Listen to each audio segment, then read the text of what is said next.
This review is brought to you in part by Ryder's Hobby Shops, where the fun begins. Stop in to one of Ryder's 2 convenient Michigan locations where you'll find a full range of the latest hobby products, supplies, parts, tools, and paint.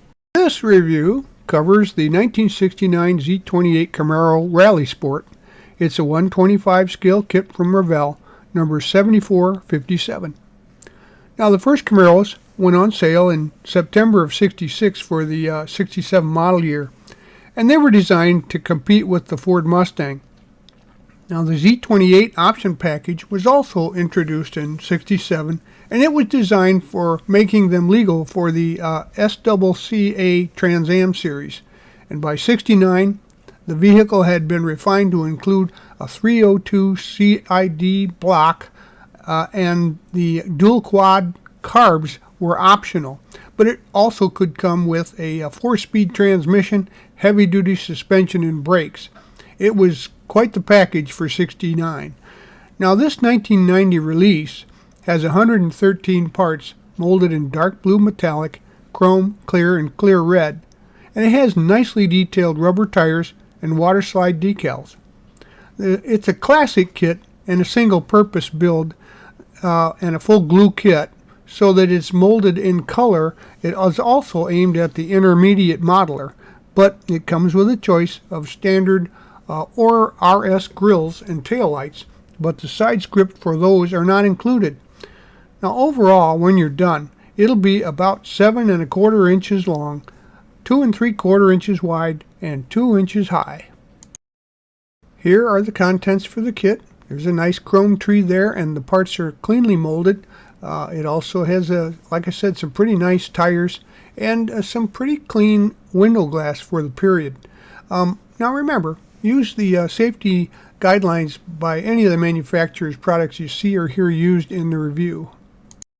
Here are the decals for the kit. As you can see, the color is pretty good and opaque, and the sponsor decals are nice if you want to use them. It also has 2 color stripe sets, depending on what your preference is. There is some copyright script just in front of the gas tank there that you may want to remove for a nice clean look. Construction started with the rear spoiler. If you're going to put the stripes on, they go over the spoiler, so you'll need to glue that on first. The front suspension comes next, and as you can see, we've painted the basic floor pan there a flat black, and the suspension pieces are a semi-gloss black. Now we're going to add the front tie bars and sway bar and the front suspension, along with the A-arms into place for the front suspension. The engine halves are glued together now, and you see the Chevy orange on the block and heads, etc. And then the transmission case is a silver color distressed little black wash. You see here that the heads have been painted Chevy orange, and the manifold an aluminum color, along with chrome rocker and covers, the valve covers there. Next, we'll add these parts. The starter's been painted semi-gloss black with a steel-colored solenoid, and we also have there the fuel pump, which will be added. That's kind of a steel color. Now, here are the 4 carburetors and dual quads, along with the the risers there, and we'll add those next. Once in place, the carbs are given a gold tone, and you can see the distributor is semi-gloss black with a aluminum base. The water pump is orange, and then we can add the rest of these pieces to the engine. The fan is semi-gloss blades with a steel center, along with the alternator, and also one of the pulleys there on the pulley assembly, and the belts are flat black, and the other pulleys are semi-gloss black. We're going to assemble that as a unit and then attach that to the front of the engine. The headers were a dealer installed option for the Z, and as you can see here, we painted those white and get those all ready for installation on the motor. And here you see the finished engine with all the detailing and that unique, I'll call it an obliquely angled air cover. Now, when I used to race these cars back in the 60s, it seemed like they were always popping that cover off and tampering with the carburetors. I think they were a little finicky for street use. Now gather these parts up. As you can see, most of these are flat black, and of course the battery there with silver terminals, and the water bottle is white, and get those ready for installation. Now it's time to install the motor into the chassis and frame, and just as a reminder, you have to scrape the paint or chrome plating off of any part you want to glue together. So locate the motor mounts and then the places where the motor will fit onto those. Make sure they're cleaned up, and go ahead and glue in the motor and look for it to be, completely vertical against the horizontal plane of the frame. With that core support radiator assembly, dried, that subassembly can now be installed onto the front of the motor. Just get it ready along with the radiator hoses. Go ahead and install the core support and radiator assembly, and then the radiator hoses go into place now. Just attach those to both the radiator upper and lower and to the engine. Go ahead and paint the exhaust tubes here a steel color and an aluminum for the resonators and mufflers, and they assemble together, and then we'll get those ready for installation onto the frame. So attach the front end to the headers, of course, and then there's some nice locating pins, and then install the exhaust into place on the chassis. I painted the drive shaft and the leaf springs along with the rear end cover plate steel colored, and the semi-gloss on the rear axle there, and assemble those as a unit. Now look for the notches and receivers on the frame, and go ahead and glue the rear end into position. Next, after you've painted those shock absorbers in the rear, your color choice, go ahead and install them into the back end and scrape off any of the paint from the locating points. As you can see here from side view, the shocks they're pretty long. They're extended shocks here, and the hub there for the wheels was left unpainted. That had a piece of tape on it so that it glues better when you put your wheels on. Speaking of which, here are the assemblies, and they're pretty simple. Just inner and outer, wheel cover and the inner hub, and then sandwich the tire in between it. It does have script work if you want to try and pick that out. But to simply paint the backings, black, and then put a little highlight with a black wash for the chrome wheel covers. In this kit, Revell saw it fit to go ahead and add a little extra plastic to the windows, so there was ample room to clamp those into position and glue them in with some white glue, or you could use crystal clear glue. You can add the detailing chrome there to the center of the taillights, and then we're going to glue those into the taillight bezels with some clear glue. Now some detailing on the bodies in order. As you can see here, the decals have been applied. The large black stripes were used for this model because it was a dealer, or it was an optional. Normally the blue car would come with white stripes, but you could order the black ones if you wanted a more subtle appearance. And as you can see, a little bit of the trim has been picked out with a chrome pen.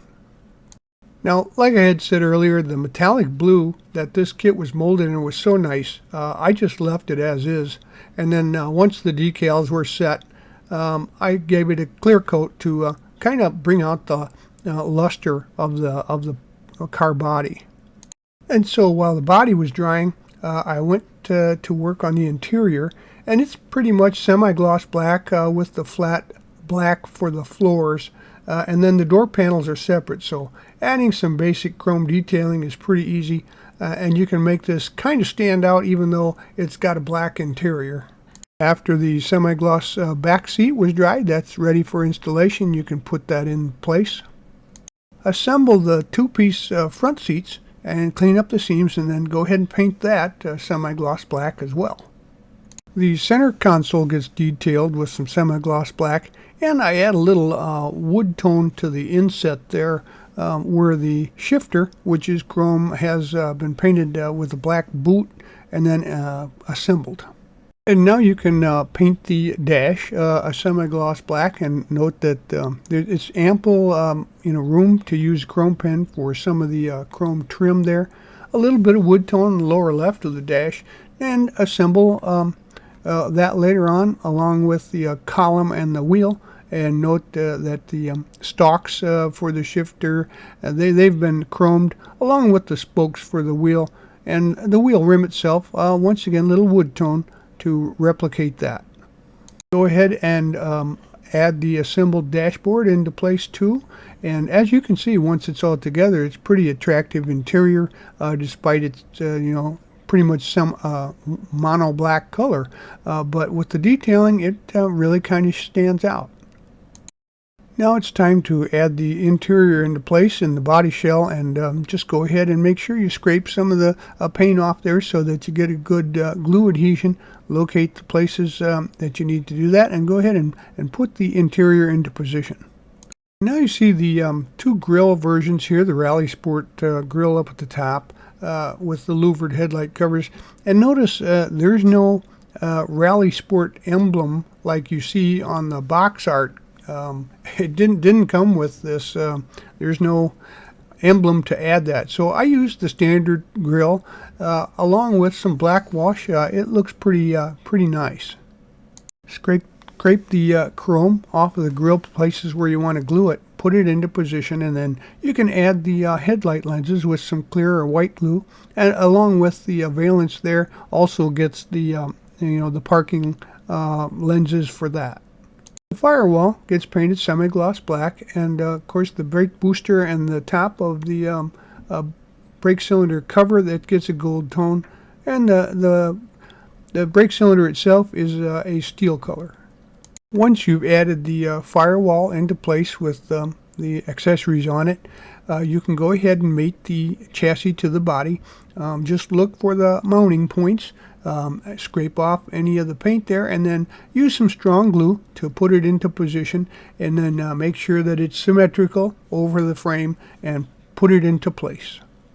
And so you see here the parts for the front end. Yet the chin spoiler is a semi-gloss black along with the bumper, and the plate and the bracket there are optional. I decided not to use those, but go ahead and install that bumper and the chin spoiler into place. Next, we'll swing around to the back end, and you can see there, the same pieces for the back, although this time I did include the license plate because it's kind of mandatory. And next, we'll finish up the hood. You see the cowl induction fixture there in place on the underside of a flat black hood. And so what you see here are the parts that I had left over, along with, of course, some of the unused decals. It pretty much goes together very well.